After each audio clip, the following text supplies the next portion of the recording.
Hello guys, today I would like to share with you one of the most important thing. I am not a motivational speaker. As an English student, I would like to share with you one of the most important thing about success. As you see in your society, many people say that success is all about luck, but not. They are totally wrong. Success is all about hard work. Success is 99% hard work and just 1% is luck. It means if you want to get success in your life, so just you should 99% hard work and just believe 1% in luck.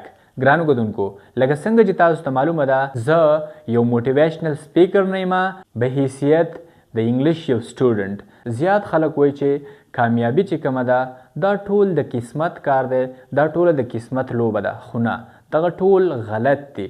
کامیابي چې کومه ده دا ټول هارد ورک دی. یعنی که چېرته ته غواړې چې ته په خپله زندګۍ کې کامیاب شې، ته کامیابي حاصل کړې، نو بیا تعالی 99% یعنی یو کم سل پرسنټه د هارد ورک ضرورت دی، د سخت مهنت ضرورت دی، او دغه 1% صرف و صرف قسمت دی. یعنی کامیابی صرف 1% په قسمت باندې ډیپینډ ده، 1% په قسمت باندې انحصار کوي، او 99% چې کومه دی نو دا تعالی هارد ورک سخت مهنت پکار دی.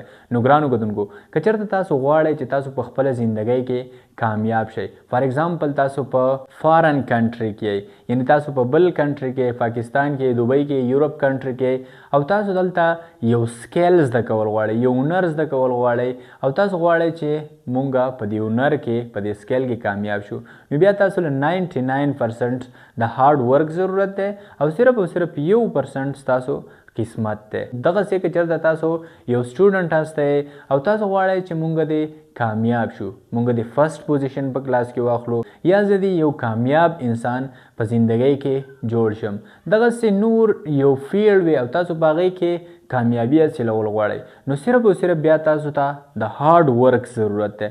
یعنی یو کم سل پرسنټه به بیا تاسو هارد ورک کوئ او د قسمت نه به بیا بالکل تاسو خلاریږئ، ځکه چې په کامیابۍ کې صرف او صرف 1% اهمیت د قسمت دی، د لک دی. نو ګرانو کتونکو صرف او صرف د ویډیو مطلب دا دی چې که چېرته تاسو کامیابېدل غواړئ نو بیا تاسو له هارد ورک کول پکار دی، او بالکل تاسو ته خپل کار، خپله خبره، خپله کامیابي په قسمت باندې پرېښودل نه دي پکار. تھینک یو سو مچ. تھینک یو.